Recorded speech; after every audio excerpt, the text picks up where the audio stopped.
13. 남유다의 왕, 므낫세, 아몬. 므낫세는 12살의 왕이 되어 예루살렘에서 남유다를 55년 동안 다스렸습니다.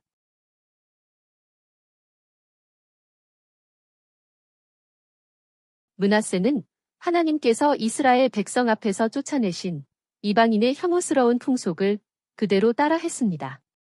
므낫세는 자기 아버지 히스기야가 헐어버린 산당들을 다시 세우고 북이스라엘의 아합 왕이 행한 것처럼 바알의 제단과 아세라 목상을 만들었으며 하늘의 모든 별을 숭배하며 섬겼습니다.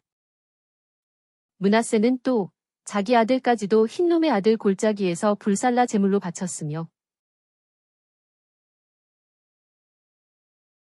주술사와 술객과 무당과 영매자들에게 조언을 구하였고 하나님 보시기에 수많은 악을 행하여 하나님을 경노케 하였습니다. 므낫세는 하나님께서 전에 다윗과 솔로몬에게 명령하신 나는 예루살렘과 이 성전에 내 이름을 영원히 둘 것이다. 이스라엘 백성이 내가 명령한 율법을 지킨다면 그들은 이 땅에서 쫓겨나지 않을 것이다. 라는 말씀을 듣지 않았습니다. 또한 므낫세는 백성을 미혹하여 죄를 짓게 하였고 하나님께서 멸하신 이방인들보다 더욱 악을 행하도록 하였습니다. 더구나 므낫세는 무죄한 피를 매우 많이 흘려 예루살렘 이편에서 저편까지 가득하게 하였습니다. 그러므로 하나님께서 선지자를 통하여 하나님의 말씀을 전하게 하셨습니다. 유다왕 므낫세가 이 혐오스러운 일들을 하고 아모리 사람들이 행한 것보다 더욱 악을 행하였으며 또 우상들을 통해 백성에게 죄를 짓게 하였으므로 내가 예루살렘과 유다에게 재앙을 내릴 것이다. 하나님께서 므낫세와 그의 백성에게 말씀하셨으나 그들은 듣지 않았습니다. 그리하여 하나님께서 아시리아 왕의 군대를 보내 남유다를 치게 하시니 그들이 므낫세를 사로잡아 쇠사슬로 묶어서 바벨론으로 끌고 갔습니다.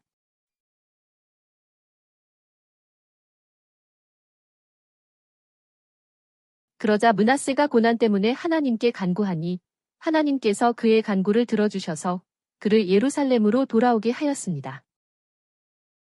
므낫세가 그의 조상과 함께 누우니 사람들이 그를 장사하였으며 그의 아들 아몬이 뒤를 이어 왕이 되었습니다.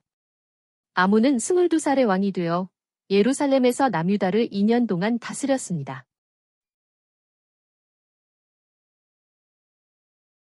아몬도 자기 아버지 므낫세가 행한 것 같이 하나님 보시기에 악을 행하여 그 아버지 므낫세가 만들어 새긴 모든 우상에게 제사하며 그것들을 섬겼습니다. 그러자 아몬 왕의 신하들이 반역하여 그를 죽였습니다. 남유다 백성은 아몬 왕을 반역한 사람들을 다 죽이고 아몬의 뒤를 이어 그의 아들 요시야를 왕으로 세웠습니다. 여기서 나훔 선지서를 봅니다.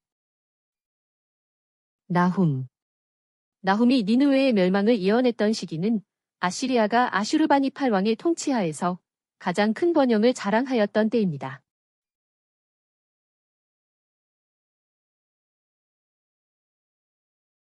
요나는 BC 770년경에 니느웨의 회개를 외쳤지만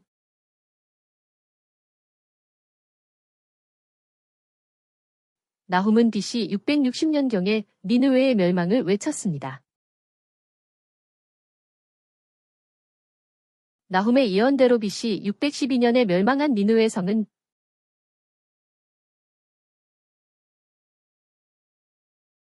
성벽 높이가 약 30m, 성벽 위로 마차 4대가 함께 달릴 수 있을 정도였으며 성벽 둘레가 80마일이나 되었다고 합니다. 또한 성벽 주위로 넓은 해자, 즉 성 주위를 흐르는 강이 있어 난공불락의 성이었습니다. 이것이 니느웨 성의 그림입니다. 여기 티그리스 강이 흐르고 있습니다. 이 강물을 끌어서 성 주변을 빙돌아 흐르게 하였기 때문에 난공불락의 성이었습니다. 그러나 하나님께서는 바벨론을 다시 일으키셔서 하나님의 말씀대로 난공불락의 성인 니느웨를 멸망시키셨습니다. 1. 니느웨에 대한 심판 경고. 하나님께서는 그분의 대적에게 보복하시며 그분의 원수에게 분노를 품으신다. 하나님께서는 노하기를 더디하시며 능력이 크시나 결코 형벌을 면해주지는 아니하신다. 하나님께서는 바다를 꾸짖어 마르게 하시며 모든 강도 마르게 하신다.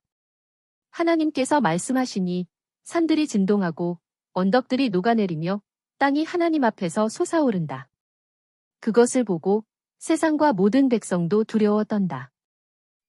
하나님의 저주 앞에 누가 서겠으며 하나님의 맹렬한 진노에 누가 맞설 것인가? 하나님의 진노가 불처럼 쏟아지니 바위들이 부서진다. 하나님께서는 선하시며 환난 날의 요새이시니 하나님께 피하는 자들을 지켜주신다.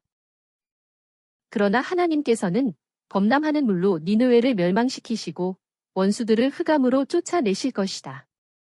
니느웨야, 내 이름으로는 더 이상 후손이 없을 것이다. 내가 내 신전에 있는 새긴 우상들과 부어 만든 우상들을 찍어버리고 내가 쓸모없으니 내 무덤을 준비하겠다. 2. 니느웨의 멸망 예언. 니느웨야, 침략자, 즉 바벨론의 나부폴라살이 너를 대적하러 오고 있다.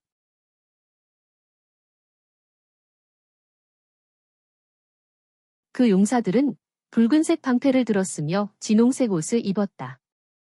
병거들이 길거리에서 질주하며 광장에서 이리저리 돌진하니 그 모습이 횃불과 같으며 번개와 같이 달린다. 보아라, 내가 너를 대적할 것이니 내 성의 병거들을 불살라버리고 사자와 같이 용감한 자들을 삼킬 것이다. 화가 있을 것이다. 피의 성읍이여, 온 성의 거짓과 강탈이 가득하며 약탈이 그치지 않는다. 보아라, 내가 너를 대적할 것이다. 이는 내가 창녀짓을 하고 음행으로 여러 민족을 미혹하였기 때문이다. 아시리아 왕아, 내가 망하였구나. 내 상처는 심하여 고칠 수가 없다. 내 멸망 소식을 듣는 자마다 너를 향해 손뼉을 칠 것이니 계속되는 내 악행을 겪지 않았던 자들이 어디에 있느냐. 남유다 므낫세 왕 때에 아시리아의 아슈르바니팔 왕이 이집트를 정복하면서 아시리아는 강대국이 되었습니다.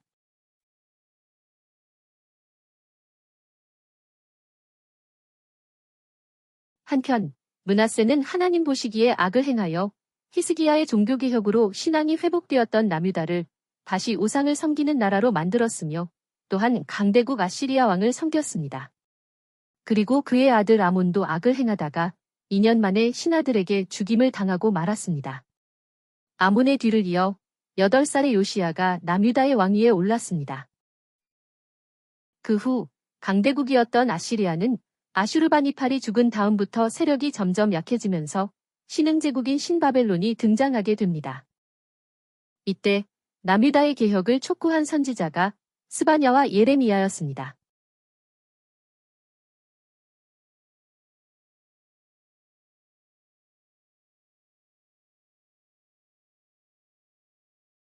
여기까지가 남유다의 역사와 멸망 1입니다.